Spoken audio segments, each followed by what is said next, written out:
Secretary of State Marco Rubio met with the Pope today at the Vatican. It all comes as the first American Pope is getting ready to mark 1 year as the head of the Catholic Church. Fox's Oliviana Calmese is in the Pope's hometown of Chicago tonight with more. Oliviana. Mike, good evening. Today's meeting comes at a time when Pope Leo is becoming more vocal about global conflicts and calls for peace. The State Department says Rubio and Pope Leo discussed the situation in the Middle East along with other international issues today during their meeting.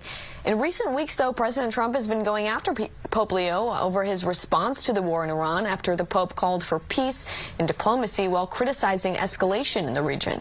Yesterday, reporters asked President Trump if he had a message for the Pope ahead of the visit. As far as the Pope is concerned, and it's very simple.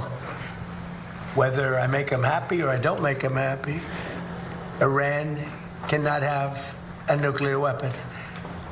And he seemed to be saying that they can, and I say they cannot.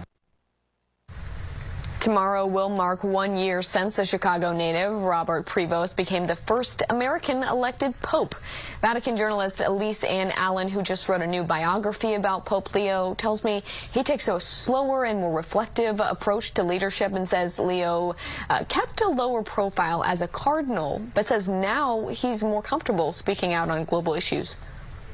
We're going to see Pope Leo doubling down on sort of this messaging of peace, his calls to peace, his condemnations of war, and, increasingly also condemnations of the use of faith in the name of God to justify war and violence. And Allen says even a year later, a lot of people are still amazed to see an American leading the Catholic Church, let alone someone from the Midwest. In Chicago, Oliviana Calmese, Fox 7 Austin News.